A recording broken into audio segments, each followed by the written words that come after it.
ಉತ್ತರ ಕನ್ನಡ ಜಿಲ್ಲೆಗೆ ತೆರಳಿದ ಸಿಎಂ ಸಿದ್ದರಾಮಯ್ಯ ಬೆಂಗಳೂರಿನ ಎಚ್ಎಎಲ್ ಏರ್ಪೋರ್ಟ್ನಿಂದ ಸಿಎಂ ಅವರು ಪ್ರಯಾಣವನ್ನ ಬೆಳೆಸಿದ್ದಾರೆ.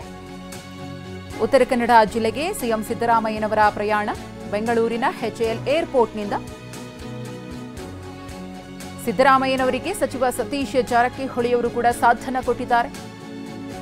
ಉತ್ತರ ಕನ್ನಡ ಜಿಲ್ಲೆಯಾದ್ಯಂತ ಧಾರಾಕಾರ ಮಳೆಯಿಂದ ಸೃಷ್ಟಿಯಾಗಿರುವಂತಹ ಅವಾಂತರಗಳ ಕುರಿತು ಸಿಎಂ ಸಿದ್ದರಾಮಯ್ಯನವರು ಮಳೆ ಹಾನಿ ಪ್ರದೇಶಗಳಿಗೆ ಭೇಟಿಯನ್ನ ಕೊಟ್ಟು ಮಾಹಿತಿಯನ್ನ ಪಡೆಯಲಿದ್ದಾರೆ.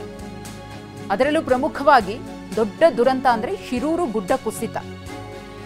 ಈಗಾಗಲೇ 7 ಮಂದಿಯ ಮೃತದೇಹ ಪತ್ತೆಯಾಗಿದೆ. ಇನ್ನೂ ಕೂಡ ಒಂದಷ್ಟು ಮಂದಿ ಪತ್ತೆ ಆಗಬೇಕಿದೆ. ಅವರಿಗೋಸ್ಕರ ಸರ್ಚಿಂಗ್ ನಡೀತಾ ಇದೆ. ಶಿರೂರು ಗುಡ್ಡ ಕುಸಿತದ ಸ್ಥಳಕ್ಕೆ ಸಿಎಂ ಸಿದ್ದರಾಮಯ್ಯನವರು ಭೇಟಿಯನ್ನ ಕೊಡಲಿದ್ದಾರೆ. ಸಿಎಂಗೆ ಜಿಲ್ಲಾ ಉಸ್ತುವಾರಿ ಸಚಿವ ಮಂಕಾಳ ವೈದ್ಯ ಅವರು ಕೂಡ ಸಾಥನ್ನ ಕೊಡ್ತಾರೆ.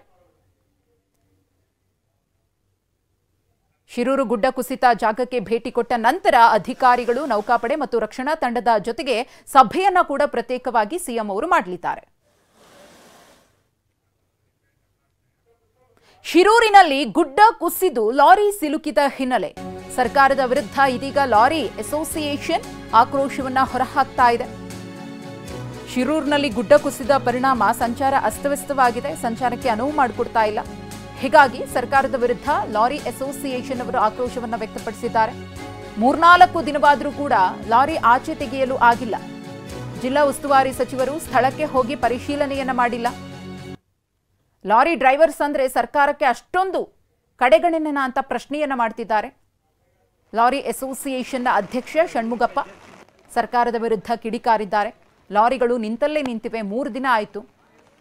ಸರ್ಕಾರದ ಪರವಾಗಿ ಇರುವವರು ಯಾರೂ ಕೂಡ ಬಂದು ಆ ಒಂದು ಜಾಗವನ್ನ ಪರಿಶೀಲಿಸಿಲ್ಲ. ನಾವಂದ್ರೆ ಅಷ್ಟೊಂದು ಕಡೆಗಣನೆನ ಅಂತ ಪ್ರಶ್ನಿಸಿದ್ದಾರೆ. ಮಾನ್ಯ ಮುಖ್ಯಮಂತ್ರಿಗಳೇ, 16ನೇ ತಾರೀಕು ಅಂಕೋಲಾ ಹತ್ರ ಒಂದು ಗಾಡಿ ಮಣ್ಣು ಕುಸಿದೋಗಿ ಲ್ಯಾಂಡ್ ಸೈಡ್ ಅಲ್ಲಿ ತವಲಾಕೊಂಡಿದೆ. 16ನೇ ತಾರೀಕು ಒಪ್ಕೊಂಡೆ, ನಿಮ್ಗೆ ಗೊತ್ತಾಗಿರಲ್ಲ, ನಮಗೂ ಗೊತ್ತಾಗಿಲ್ಲ.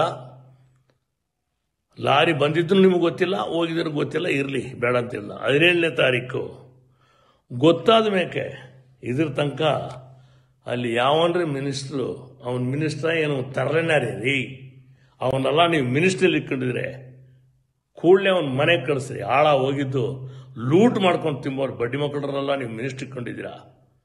ಮಾನ ಮರ್ಯಾದೆ ಬೇಡವಾ? ಲಾರಿಯವರಂದ್ರೆ ಅಷ್ಟು ಕಡೆ ಆಗ್ಬಿಡ್ತೀಯ ನಿಮಗೆ. ಮಣ್ಣು ಮೊಳಗೆ ತಗಲಾಕೊಂಡು 25ನೇ ತಾರೀಕು ತನಕ ತೆಯ್ಯಕ್ಕೆ ಯೋಗ್ತಿಲ್ದವ್ರೆ. ಕೇರಳದಿಂದ ಫೋನ್ ಬರ್ತಾ ಇದೆ, ನಾವು ಬಂದು ತೇಯಲಿಕ್ಕೆ ಅನುಮತಿ ಕೊಡಲ್ಲ, ಅಲ್ಲಿ ಒಳಗಡೆ ಹೋಗಿ ನೋಡ್ಲಿಕ್ಕೆ ಅನುಮತಿ ಕೊಡಲ್ಲ. ನೀವೆಲ್ಲ ಒಂದು ಮಿನಿಸ್ಟರ್ ಕಳಿಸಿದಿರಿ ಅಂತೆ, ಅವನು ಉಸ್ತುವಾರಿ ಸಚಿವ ಅಂತೆ. ಪಬ್ಲಿಕ್ ಏನೋ ಜ್ಞಾನ ಇರೋರು, ಆ ಭಾಗದಲ್ಲಿರೋರು ದಯವಿಟ್ಟು.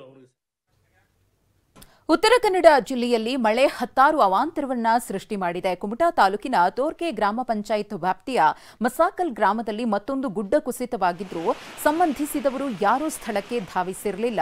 ಈಗ ಟಿವಿ9 ವರದಿ ಬೆನ್ನಲ್ಲೇ ಜಿಲ್ಲಾ ಉಸ್ತುವಾರಿ ಸಚಿವ ಮಂಕಾಳ ವೈದ್ಯ ಅವರ ಕಣ್ಣು ತೆರೆದಿದೆ. ಈ ಬಗ್ಗೆ ನಮ್ಮ ಪ್ರತಿನಿಧಿ ಅಣ್ಣಪ್ಪ ಬಾರ್ಕಿ ಸಚಿವರ ಜೊತೆಗೆ ಮಾತುಕತೆಯನ್ನ ಕೂಡ ನಡೆಸಿದ್ದಾರೆ. ಏನ್ ಹೇಳಿದ್ದಾರೆ ನೋಡೋಣ. ಮಸಾಕಲ್ ಅನ್ನುವಂಥ ಗ್ರಾಮದಲ್ಲಿ ಒಂದು ಗುಡ್ಡ ಕುಸಿದು 4 ಮನೆಗಳು ಕೊಚ್ಚಿಕೊಂಡು ಹೋಗುವಂತ ಪರಿಸ್ಥಿತಿಯಲ್ಲಿತ್ತು. ಟಿವಿ9 ಗ್ರೌಂಡ್ ರಿಪೋರ್ಟ್ ಅನ್ನ ಮಾಡಿತ್ತು. ಈಗ ನಮಗೆ ಸಚಿವರಿದ್ದಾರೆ. ಸರ್, ಯಾವುದೇ ಜಿಲ್ಲಾಡಳಿತ ಅವ್ರ ಹತ್ರ ಹೋಗಿಲ್ಲ, ರಕ್ಷಣೆಗೆ ಹೋಗಿಲ್ಲ ಅನ್ನುವಂತ ಆರೋಪವನ್ನು ಮಾಡ್ತಾ ಇದ್ದಾರೆ. ಸರ್, ನಿಮ್ಗೇನು ಗಮನಕ್ಕೆ ಬಂದಿದೆಯಾ? ಇಡೀ ಜಿಲ್ಲೆಯಲ್ಲಿ ಎಲ್ಲಾ ಕಡೆಯಲ್ಲೂ ಕಾಳಜಿ ಕೇಂದ್ರ ತೆಗೆದಿದ್ದೇವೆ ಅಂತ ಪರಿಸ್ಥಿತಿ ನೋಡಿ ಅಲ್ಲಿ ನಾವು ಸೂಕ್ಷ್ಮವಾಗಿ ಎಲ್ಲ ಅಧಿಕಾರಿಗಳನ್ನ ಟೀಮ್ ಮಾಡಿ ಬಿಟ್ಟಿದ್ದೇವೆ. ನೀವೀಗ ನನ್ನ ಗಮನಕ್ಕೆ ತಂದಿದ್ರೆ ಅದು ಏನಾಗಿದೆ ಏನು ಅಂತೇಳಿ ನೋಡ್ತೇವೆ. ಎಲ್ಲೂ ತೊಂದರೆ ಆಗದಿದ್ದಾಗೆ ನೋಡ್ಕೊಳ್ತೇವೆ. ಮಸಾಕಲ್ ಗ್ರಾಮದಲ್ಲಿ ಏನಾಗಿದೆ ಅಂತಂದ್ರೆ ಸ್ವಲ್ಪ ಗುಡ್ಡ ಕುಸಿದಿದೆ. ಇನ್ನೊಂಚೂರು ಕುಸಿತು ಅಂತಂದ್ರೆ ಇಡೀ 4 ಮನೆಗಳು ಕೊಚ್ಚಿಕೊಂಡು ಅಗನಾಸಿನಿ ನದಿಗೆ ಹೋಗ್ತವೆ. ಆದ್ರೂ ಕೂಡ ಅಧಿಕಾರಿಗಳು ಹೋಗಿಲ್ಲ ಅನ್ನುವಂತ ಆರೋಪ. ಸ್ವಯಂ ಪ್ರೇರಿತವಾಗಿ ಅವರ ಜಾನುವಾರುಗಳನ್ನ ಬಿಟ್ಟು ಬಾಡಿಗೆ ಮನೆಗೆ ಹೋಗಿದ್ದಾರೆ. ಆದ್ರೆ ಅಧಿಕಾರಿಗಳು ಏನ್ ಮಾಡ್ತಾರೆ? ಈಗ ನೀವು ನಮ್ಮ ಗಮನಕ್ಕೆ ತಂದಿದ್ರಿ. ನನ್ನ ಲೆಕ್ಕದಲ್ಲಿ ಅಲ್ಲೇ ಈಗ ಜಿಲ್ಲಾಡಳಿತಗಳಿಗೆ ಜಿಲ್ಲಾಧಿಕಾರಿಗಳೇ ಹೋಗೋದಿಲ್ಲ. ಅಲ್ಲಿ ಇರುವಂಥ ತಹಸೀಲ್ದಾರ್ ಇದ್ದಾರೆ, PDO ಇದ್ದಾರೆ, ರೆವಿನ್ಯೂ ಇನ್ಸ್ಪೆಕ್ಟರ್ ಇದ್ದಾರೆ. ಅವರೆಲ್ಲರೂ ಸೇರಿ ಮಾಡ್ತಾರೆ. ನೀವು ಈಗ ನನ್ನ ಗಮನಕ್ಕೆ ತಂದಿದ್ರೆ ಅಂಥದ್ದೇನಾದರೂ ಆದರೆ ನಾನು ಆ್ಯಕ್ಷನ್ ಮಾಡ್ತೀನಿ. ಅವ್ರು ಏನು ಹೇಳ್ತಾರೆ ಅಂದರೆ, ಸರ್, ಶಾಶ್ವತ ಪರಿಹಾರ ಬೇಕು, ಸರ್ಕಾರ ಬೇಕಾದರೆ ಈ ಜಾಗವನ್ನು ಕಬ್ಜಾ ಮಾಡಿಕೊಂಡು ನಮಗೆ ಬೇರೆ ಕಡೆ ಕೊಡ್ರಿ ಅನ್ನುವಂಥ ನಿಟ್ಟಿನಲ್ಲಿ ಅವರು ಭದ್ರಾಗಿದ್ದಾರೆ. ಆ ನಿಟ್ಟಿನಲ್ಲಿ ಏನು ಕೆಲಸ ಮಾಡ್ತಾರೆ? ಇಲ್ಲ, ಎಲ್ಲ ಕಡೆಯಲ್ಲೂ ಈಗ ನಾನು ತೀರ್ಮಾನ ಮಾಡಿದ್ದೇನೆ.